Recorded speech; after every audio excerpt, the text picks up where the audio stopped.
It is a bad day in Philadelphia.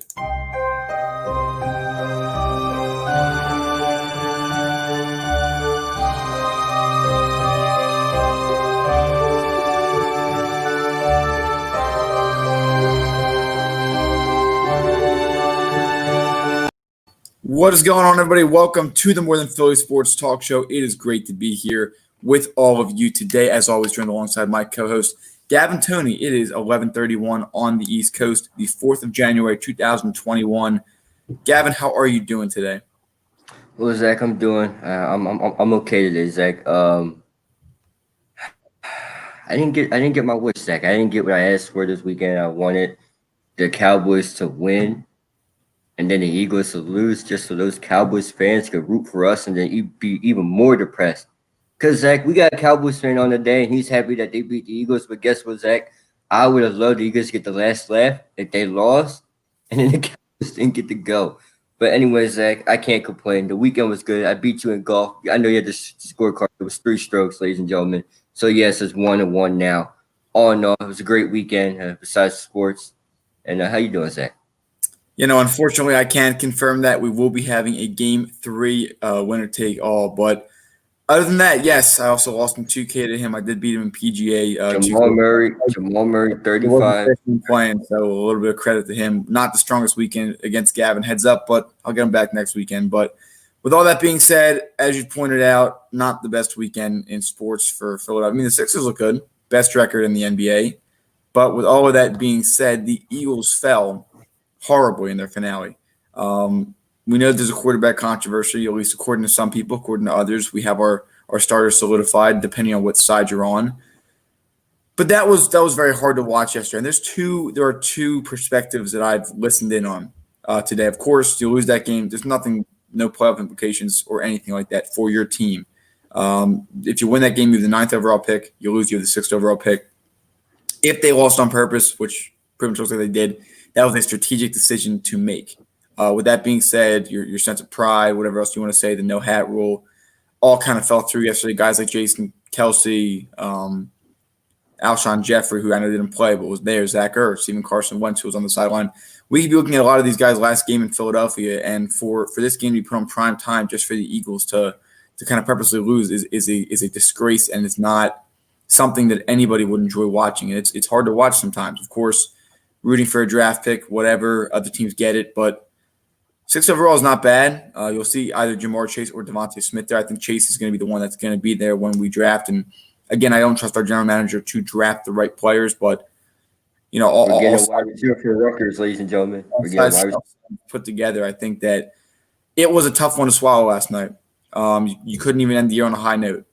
You went 7-9. Carson Wentz's rookie year. You had a very nice win against Dallas in Week 17. Again, Dallas was 13-2, resting a lot of their starters, but it was nice to go out on a high note. Of course, the year after that, you lose to Dallas 6-0, but similar to the year before, we were resting our starters in that game. And then the following year, you beat Washington. Year after that, you beat New York. And then this year, you lose to Washington in your finale in a horrible, disgraceful way. But I don't know. How do I feel about it? I'll tell you in April. Same way that how did I feel after Jalen Ramsey got traded for 2 first-round picks? Do I trust my general manager to draft? No. So that's all I can really tell you at the moment. Well, Zach, first of all, I just want to say I was fine with the Eagles losing last night. I wasn't fond of how it went down and the excuses came after it. Zach, if you were going to lose, don't throw Jalen Hurts out there. All right, that just goes to show that Jalen Hurts is trying his best to win. He didn't want to lose. He had our only points. He had 2 touchdowns. Zach, if you're going to pull a stunt like that, you should have did it at halftime. You should have did the stunt at halftime. If you're going to put Nate Sudfeld in, give him a halftime. And talk about Nate Sudfeld deserves his reps. Zach, is this senior night? Yeah, I get it. It's 4th year. Is this senior night? I don't care what year this is for Nate Sudfeld. He's a backup for a reason. All right, yeah, senior night. Go ahead. Go out there and purposely not do anything because he didn't. Zach, I was in the breakout room this morning, and our good friend Matt Betchick, he said, I could throw further than Nate Sudfeld. I think I could have did better than what he did last night. And I said, you know what, Matt, I know you, and I know how, and I know, because we know Matt has an arm, a cannon of an arm. I said, no, you probably could have. You probably could have did better than Nate Sudfeld. And guess what? Matt's a senior too. It's his senior night. He pulled the world's worst blatant loss ever. This comment said Doug pulled that off in the most blastant way possible. That's true. Zach, if you're gonna do something, do it at halftime. All right, you did it in the middle of the third, and you basically just gave the game away. That's why Giants fans are upset. Well, guess what, Giants fans, you're not going to get any sympathy from me because I could care less if you go or not. Okay, Eli Manning, how dare you come out and say anything? All right, your last 7-8 years was garbage. I want to hear it. But Zach, if you look at how the Eagles played this game, there wasn't nothing I mean, there was nobody really there. You had Darius, you had Brandon Graham, you had Jalen Hurts, but there was no Miles Sanders, was no Fletcher Cox, no Derek Barnett. There was some, and no Dallas Goedert. But the way how they went down yesterday, or I'm not even going to say they, I'm going to say coaching staff. Well, coaching staff went down yesterday. That does not represent how this city is. Zach, we know how this city of Philadelphia is. And you know how this team is. They fight when they don't have a chance. Last year, it was like when they pulled the impossible off. Everybody started running them off. They lost to the Dolphins. What they do? They go on a run. They ended up getting a big game versus the Dallas Cowboys. I know you're backstage. I know you hear that. And they go on to beat the New York Giants and go to the playoffs and the stories like that. Even in the Super Bowl year, they were written as the underdogs. What they do? They took that to heart and they won the Super Bowl. There is never a chance where this team doesn't stop fighting. And yesterday, the coaching staff showed that they didn't care. Zach, you ever heard of Stephen A. Smith mean, we don't care? That's what it looked like yesterday. They didn't care. As soon as you put out Jalen Hurts, they didn't care no more. Now, the backlash, go ahead. I mean, you're right. What this city represents, what this team represents. I mean, this is a city that went through a 10-win season with their NBA team. And you can't say those guys weren't out there trying every night. They just weren't a talented basketball team. And so it's different when you came into a season with clear playoff hopes. You're in the middle of a pandemic where you see a lot of these guys, a lot of these teams that, specifically in your division, have turmoil, new coaching staffs, owner speculations, issues like that. You're the only stable franchise going into the season. And even then, you couldn't take advantage of it and pull up a victory. And I just want to say one quick thing to Giants fans before I continue. You went 6-10. Shut the heck up. I'm sorry. You're not entitled to anything. If you wanted to make the playoffs, if you cared that much, then you should have beaten Big Ben. You should have beaten the Buccaneers. You should have beaten literally any team that you lost to. All right, you lost to Dallas once. You could have beaten them earlier in the year. Dak only played half that game, of course, unfortunately due to an injury. There were plenty of games the Giants left on the table this year. Shut up.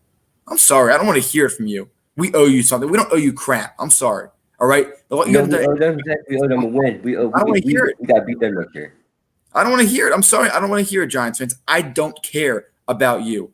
I would like to see my team win to end the season on a high note. Yes, that's correct. With all that being said, Giants fans, it wouldn't be for you. You get killed in the first round by the Buccaneers. The football team is the only team in this division that actually stands a chance to be competitive. Maybe they'll pull up an upset. Who knows? Every team that's been made the playoffs with a losing record has actually upset the team they played, believe it or not. And so Carolina Panthers, yeah.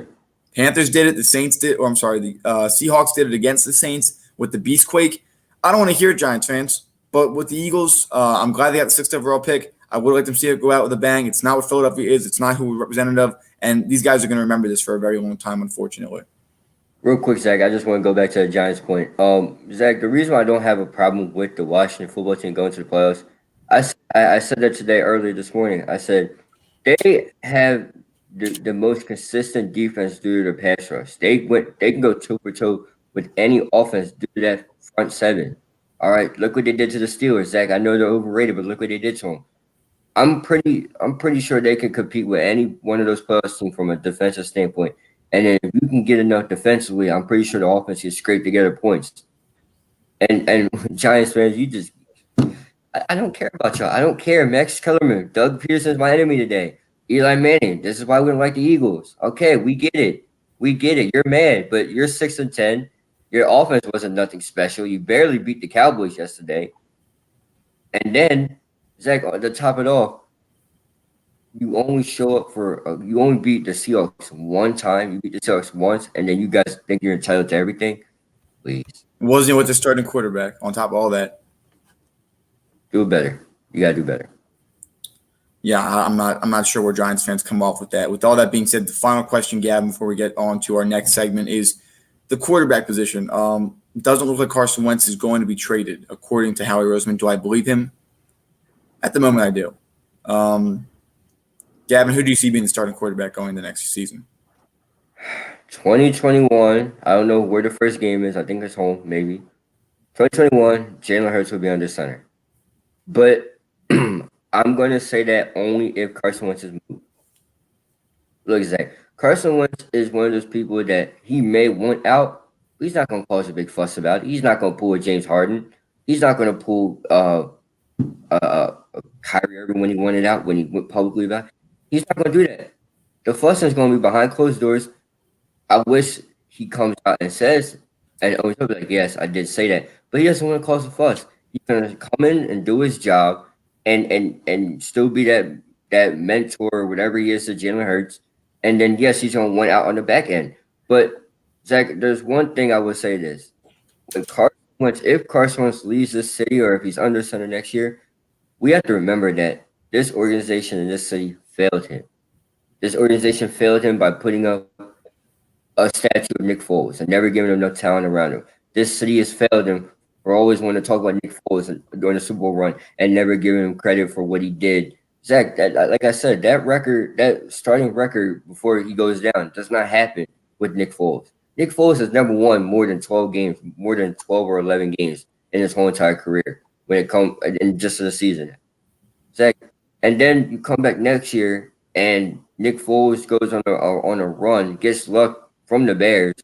I don't see it. I really don't see it. That's from my opinion. So Carson Wentz leaves, if he's undersized, just remember, us, the fans, and the city and the organization failed this man. I mean, I understand a lot of your viewpoint. I don't think Carson Wentz will be departing in this offseason. His 2021 salary is guaranteed, and no team will trade for him. So the only way that they would get him is if we cut him. So the Colts, who might be interested in him, they wouldn't take him on unless they pick him up via a pickup on free agency if he gets cut. Clears waivers, of course, the contract we'd still be paying him. They would not be responsible for that big of a contract. So that's the only way I see it happening. As of right now, again, I don't necessarily believe everything that Howie says, but at the moment, I do believe they are confident they can turn the ship around with Carson Wentz. I feel bad for Jalen Hurts. I feel terrible that the Eagles put him in this situation because he looks like he's a talented quarterback. He has a lot of work to develop, but what rookie quarterback doesn't? So I feel bad for the kid. I'm not sure what the future is going to hold. I'm not going to say I'm satisfied with either one, but it's going to be an interesting road coming up for the Philadelphia Eagles. They're far from even the playoffs at this point, honestly, as a team. They're getting close to a rebuilding stage, only 4 years after winning the Super Bowl. Real quick, Zach, Anthony Lynn just got fired. I'm not fond of it, but for that defensive coordinator spot, I'll take a look at him. Just saying. A lot of openings right now. Of course, Adam Gase fired by the Jets yesterday. We'll cover all that when we do have more time. A couple other head coaching jobs. Eric Bieniemy is already getting interview requests. We'll see where he can be a good fit. I'm rooting for Houston for him if they don't stick with their current interim head coach. But coming up after this, we're going to be talking about, again, the NFC East with the Dallas Cowboys and then going into the 76ers, breaking down what this 5-1 start means. And should we trade Ben Simmons for James Harden? We'll get some different views on that. Stay tuned. We are now offering a new product on our Teespring. Wear a mask in public. We are now supporting a custom-designed mask with our logo on it. Purchase it today, and 10% goes to a foundation of our viewer's choice. It offers a full nose and mouth coverage, single-sided print, includes 2 2-inch elastic ear loops, non-medical grade product, and finally, $1 from every mask sale is donated to a nonprofit to feed children in need. Enjoy today's episode. Welcome back here on the More Than Philly Sports Talk. We're just wrapping up our discussion about the Philadelphia Eagles. We're bringing in a friend of ours who has been a guest on the show before, Trent. It is great to be here with you. How are you doing today? Doing well. How you guys doing? What's up, Trent? Hey, what's up, Gav? How are you? Let's get to I'm doing good. Listen, let's get right into it. You know, the first question I got to ask you was, so Zach, for you, I don't know if I told you or not, but when the Eagles lost to the Cowboys, guess who had the nerve to call me? This guy. Guess what happened? They lost yesterday. So Trent, and there was many opportunities for the Cowboys to win. But Trent, I gotta ask you, you're home. All right, this is new to us, Zach. We haven't been home in a while, but you're home. So tell me how this works. I don't know what I'm supposed to do. Oh, you're funny. But we sent you home last week, so you guys were done. Remember, Zach, this is new to us. Zach, last time I checked, we had Walker game last year, right? And then we went to the division round 2 years ago. So this is all new. This is all new to us. So please tell me how this works. This works. You get your team right, you get your team straight. We just got a new head coach coming in, so we're good. I don't know. You guys on the other end, you can't even figure out who's playing quarterback. You guys are subbing in Sudfeld in the middle of the game. So I don't know. I wish the best for you. I hope y'all start Jalen Hurts and just cut Wentz. Just start cutting the dead weight around there. The championship lingering. It's just lingering with y'all. Y'all keep using that from 2017. It's time to just it happens with every team. Warriors, Patriots. It's time to start over, guys. It's all good. All jokes aside, let me get into a real question. Ezekiel Elliott. We know he had a struggle year. Zach loves to point out the $90 million contract that I don't think was all worth and needed. So from a Cowboys fan perspective, one, I gotta ask you, $90 million and the production after that, has it been worth it? And what would you like to see him do better? I mean, yeah, it's worth it. It's just the money tag. So when you play in, you really don't look at the money tag, but that's what we tend to do as fans is we doing with Wentz. And then we say the stats aren't there and all that, but you got to realize you're putting 8 in the box when you're playing him. And that's why we got CD Lamb and all these wide receivers. But if you can't throw him the ball, it really doesn't matter. I think Dak was just starting to pick up the offense right before he got hurt because we just kept late quarter goes. So I think they were going ready to take the reins off of him. Like I said, short off season. We just learned the offense. So I still think Zeke's worth it. Now he might get traded just because of that $90 million contract, and Tony Pollard looks good. But if we keep them as the two-headed monster, I like our chances just moving forward. Like I said, we got to fix the offensive line and the defense. That's what it is, defense. Y'all win a championship, defense. Patriots had #1 defense when they win every time. Defense is the key. So we have to fix that part of the ball. Our secondary has been Swiss cheese. I mean, anybody we can score on our secondary. So we're beating the Falcons, 50 to 49. So they scored 49 points. I think teams are averaging about 25 points on us in the secondary. So that's the main problem we have to fix. Yeah, for sure. Shout out to Ezekiel for costing me this year, but go ahead, Zach. I do have 2 questions for you. The first one is more just based on Mike McCarthy. First year between A and F, give him a grade. How do you think he did? Probably I'll give him a C, man. It's tough though. He didn't have an off season. If you look at many of the teams without an off season or they needed an off season, they kind of struggle. And I think that's happened to a lot of teams. You can't really see that what the off season does. A big quarterback who I said struggled because of the off season is Lamar Jackson. I think this was his year to really figure the offense out. Athletically, he's going to outrun everybody, but I think the offseason is big, and he didn't really get that chance. So Dak came into a new offense, learning everything. Then we just brought in a new weapon with CD Lamb. So everybody's learning the offense pretty quickly. Like I said, that's why we started so late in games because we kind of just got into the street ball method of just we got to score. And we were scoring when we had to, but the first 2 quarters, we looked like we didn't know how to play football. So it was C+, but like I said, it's first year, so it's tough. Right. I mean, you shouldn't, in my opinion, at least, you really should always give at least 2 seasons, I think, to really evaluate how a head coach can do, given this year as a whole, no preseason, very limited training camp, again, virtual. You're barely even meeting your guys before you have to coach them in your first game. It's tough for a lot of football teams in the league, especially with new coaches. And the second question I have, we know CeeDee Lamb picked in the first round by the Cowboys, something I'd say was probably not even on their draft board. Kind of shocked that he fell to them with Ruggs and Judy being drafted early. Of course, if they didn't draft him, at least the philosophy could have been that he could fall to their rivals, the Philadelphia Eagles. Are you still satisfied with that pick, or do you wish that they went defense with that first rounder? No, I'm satisfied with that pick because the first rounders at the slots, basically cornerbacks who I was looking at. There's nobody who I was really like, yeah, go get him. You want to take the best player at all times. And what this potentially does is set up either an exit for Michael Gallup so we don't have to pay him or an exit for Amari Cooper, who's making a lot of money. I mean, I like them both, but the money contract ties kind of could ruin your team, as we can see with you guys with the Eagles. I know they keep talking about Wentz's contract. So, I mean, that kind of sets up a lead way to move one of them, move Zeke, and just figure out the offense. Because CeeDee Lamb is electrifying. He just has to figure out the rest of the route running, and he'll be fine. Well, Trent, let's talk about that defense. You have Jalen Smith. You have Leighton Vander Esch. You have, I guess you would say, a Hall of Famer, Sean Lee. You have DeMarcus Lawrence. You have a young secondary and Diggs and everybody. But the reason why I'm going to point out the secondary is You had Byron Jones there last year. He goes to Miami, and look how they played. They played phenomenal. Yes, they didn't show.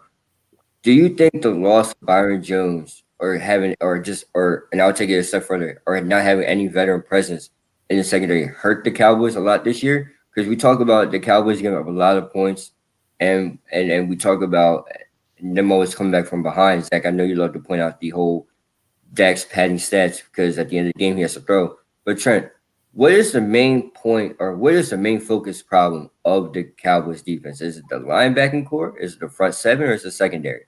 It's the secondary. That's all it is. You love a lot of points. It's the secondary. We we switched to the new generation, kind of fast linebackers, move outside. We're padded on the defensive line.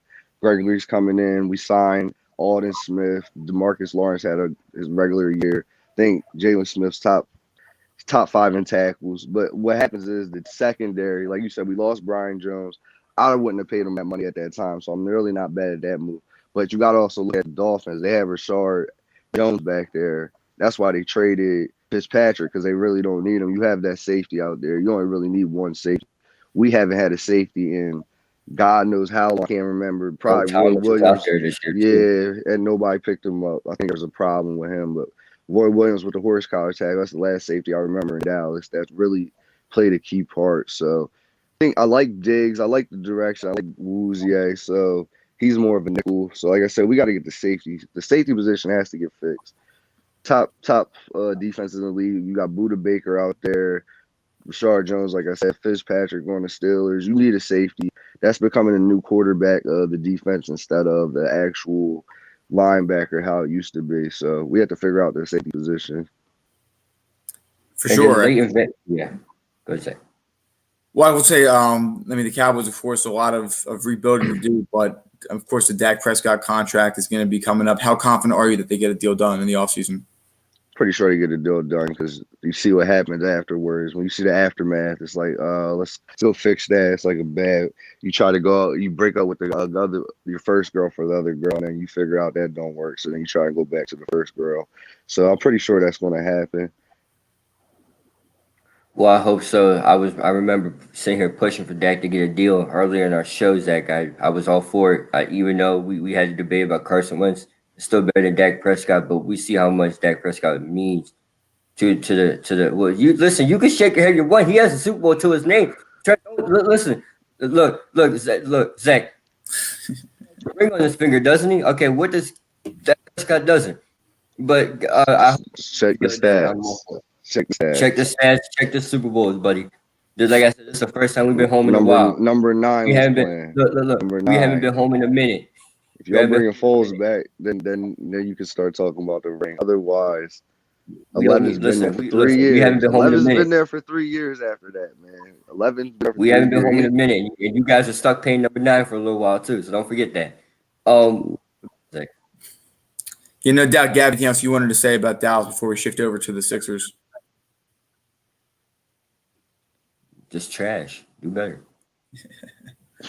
It's the good old NFC East trash cans making fun of trash cans. But you know what? It's part of the fun. You'll never forget this season. I'll tell you that right now. But let's get over to it. 76ers. They were 5-1 last year. We know how that kind of ended. But this year feels a little different, at least in my opinion. You get similar talent with Joel Embiid and Ben Simmons. You get some more talent around them. You have guys like Shake Milton really stepping up, a veteran coach in Doc Rivers. Great front office who's really invested in trying to win. Trent, based on all of that, what have you seen so far that you like about the Sixers this year? I think it's coaching Doc Rivers, man. The offense looks like it actually knows what's on. The ball's moving. They're running more flex sets and pick and rolls with Ben Simmons and B coming out, trying to get the mismatches. So, like I said, it's just coaching. The defense has always been there. We always been top 5 defensive team. Now offense is coming in, and you can start to tell because we're playing weaker teams and we're up by 10 or 15, and that's how usually the teams usually fare around. That's around the early part of the season, just throughout the season. You got to beat those teams. So, like I said, we took a loss to Cavs, but I think that was one of those games where I think if I looked at that schedule, I think Celtics, Nets, everybody lost to a bad team that night. So it happens. So I'm not mad about that loss. So, you know what I mean? I like the offense is moving. Seth Curry is a great pickup. I think that's one of the most valuable pickups to this team right now, and it's really paying off. Well, Trent, you talk about Seth Curry being a valuable pickup, and I don't disagree with you on that. But one of my favorite additions came from the draft in Tyrese Maxey. I mean, what do you think his impact is so far? I mean, I would love to see him shoot a little bit more, but what he's doing is working. I mean, you get a Kentucky product, pretty much good. Kentucky produces the most players in the league. So they come in knowing what they have to do. They come in kind of to that Kentucky mindset of you're like starting on an NBA team. Like Kyler Perry says, you got to earn your spot around here. So you got to come in ready to go, doing stuff on your own, plus doing what you need to do in practice. So I like Maxey's game. He's pretty much putting out the same game he did at Kentucky. Aggressive, dribbling, can handle the rock a little bit like a combo guard. Like I said, shooting's going to come, but it's kind of finding your spots. Like it's only his fourth game, like you said, with no offseason, kind of the same thing all the NFL players going to. You don't really get no preseason games, and so you get two, and then you was on to the regular season. So, but and then and then you got to think all the rookies had about like a whole year off. They haven't played since probably before March, so 8 months off. So just thinking about putting all that stuff in the calculation, he looks really good. Like I said, key parts of the bench mob with him and Shake, and then Dwight Howard running that leadership as a group. So I love the pickups and I love what he's doing out there. Yeah, for sure. I mean, again, the bench has been an issue for this team. You get some guys in free agency, a guy in the draft, another guy who's been growing in your system for a few years in Shake Milton. But let's talk about another team in the East, the Brooklyn Nets. They've been a team that since last year in free agency, this year will be their year. We knew Kevin Durant, of course, coming back from that Achilles tear, and he looks great. Gavin, you pointed out before the season he was your MVP pick. So them and Milwaukee, I'd say, are definitely over the Sixers right now. But which one do you think poses a bigger threat in the East? Well, it's got to be the Nets. It's Kevin Durant. That's the second best player in the world. And he just came back and said he was 100%. So I'm going with the Nets. Milwaukee has to prove it to me. Milwaukee has done this to me too many times where I want to pick them. I like the addition of Drew Holiday, so I think that's going to help out. But I'm going to have to go with the Nets, man. You got two people that won a championship. You always got to watch out for people like that. Like I said, Spencer Dinwiddie is a big hurt piece, so that might put the Bucks up, but the Bucks have to prove it to me. So otherwise, I'm gonna go with the people that won, like them or Miami. Well, I was telling Zach, I'm like, even though it's an Achilles injury, Kevin Durant wasn't really a flyer. He was always a shooter, and then he took off when needed to. So, and he's kind of came out and showed people that he could do. He still has it. A lot of people forgot about Kevin Durant. You said second best. You know me, I'm gonna argue. At the time he went out, I feel like Kevin Durant was the best player in the league. But I gotta ask you, I gotta ask you, Trent. When you look at this season and you look at how the Brooklyn Nets were built and how they have a lot of great pieces, is it fair to say that they have the best bench? And this is before or this is after Dinwiddie goes out. Is it fair to say they had the best bench in the entire league, or would you pick someone else's bench over them? I mean, as of right now, the way they're reducing, I would say yeah, but I haven't really looked at everybody other's bunch. Like, I haven't looked at what the Lakers are doing. I saw how they were doing it, so they have Kuzma coming off the bench. So, but as of right now, I would put them and I would put my Sixers up there. I mean, the Sixers bench mob pretty much been winning games. They won like the first game. The Wizards they came back, especially when the starters were looking bad. So I put them up there with the Wizards. But like I said, they have players from last year, which kind of helped them. Karis LeVert was starting, and then people like that off the bench, Jared Allen starting. So then when they go to that backup role, it's kind of like they're starting again. Like Karis LeVert's just out there shooting the rock 1,000 times, which helps them.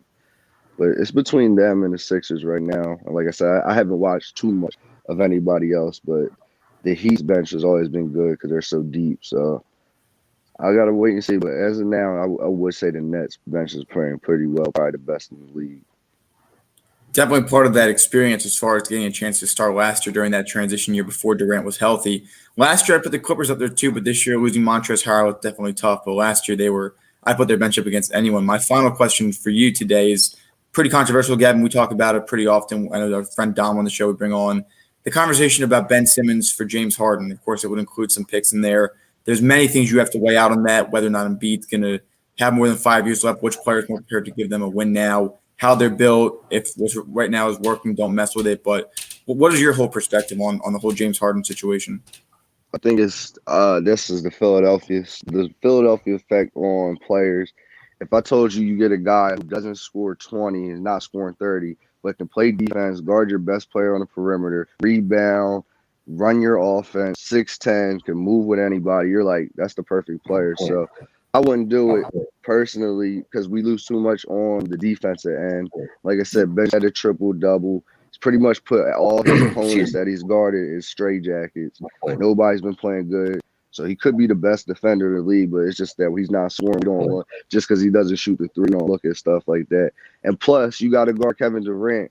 And the best player I see out there to guard Kevin Durant is Ben Simmons. So you got to think about stuff like that. You trade for Harden. So now you're saying I'm going 50 points versus his 50 points. And then he has Kyrie, and I don't want to get into no scoring match with those two. So defensively wise, I'm keeping Ben Simmons. My point. It's not often, but all three of us pretty much on par with that argument. Yeah, so he's giving too much.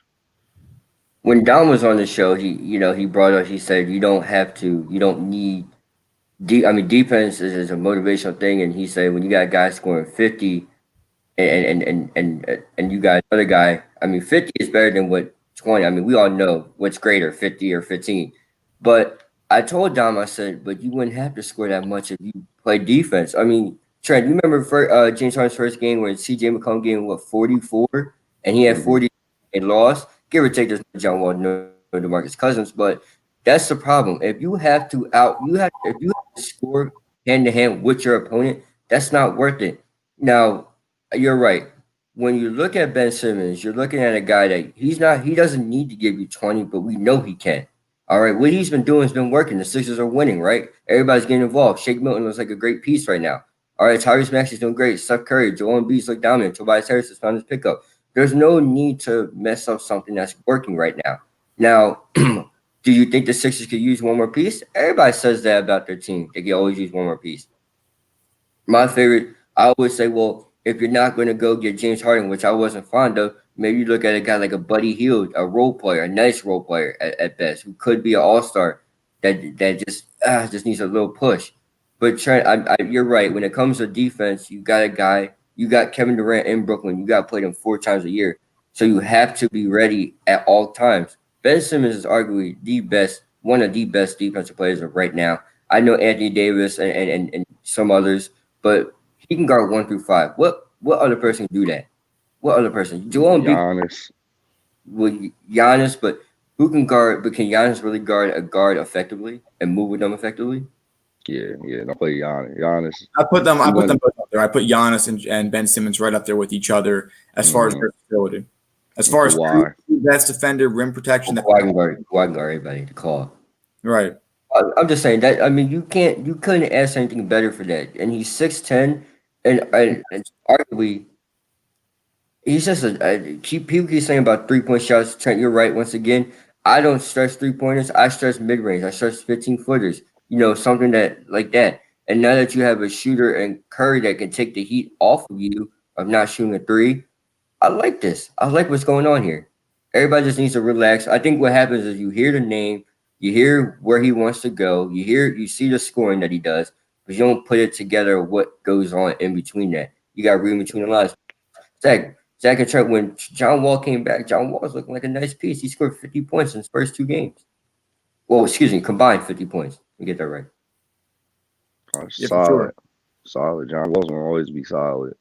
He's an NBA All-Star. He's a veteran. He knows what to do. Like I said, it's just health on that team. So let me ask you that. Do you think John Wall wins? Is it comeback? It's not comeback player of the year, is it? Yeah.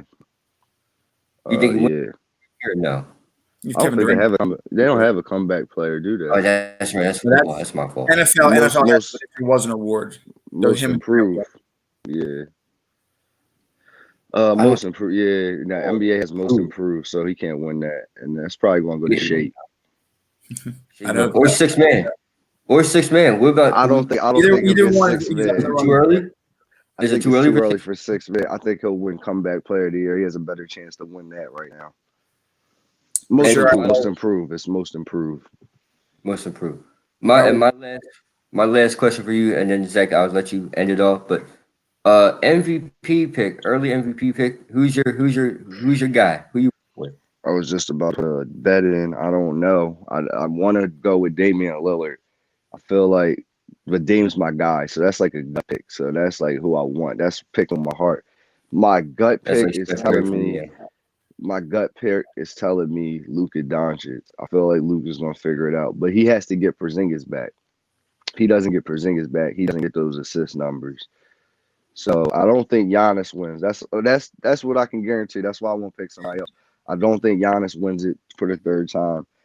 As you can see, LeBron doesn't win it because he just has too many, and that's what the NBA does. So I can guarantee you Giannis isn't getting it this year, but who else is getting it is a tough one. So I would go with Damian Lillard or Luka.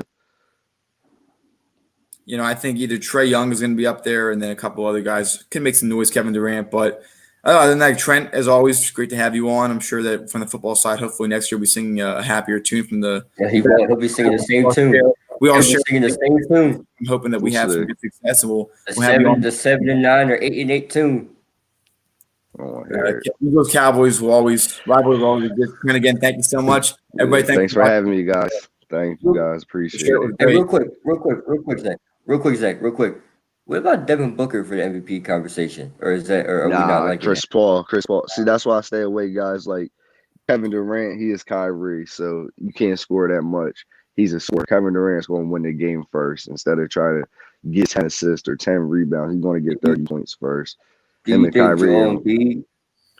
Yeah, if he keeps it up, yeah, for sure. Joel Embiid. I just don't say him because I want him to win. And as soon as I say he's putting up MVP numbers, he's going to give me like 12 next game. So I just don't say nothing. He's going to give you 5, 10, and 10, or 5 and 10. He did this. I think he did this 2 years ago where he was MVP numbers, and then he won on got hurt, and then his numbers just decreased. I think it was 2 years ago. He's doing the same thing, dominating.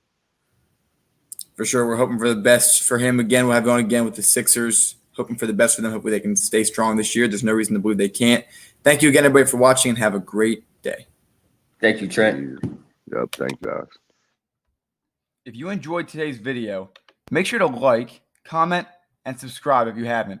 In addition, hit that bell icon and set it to all to get reminded of when we go live and when we post extras.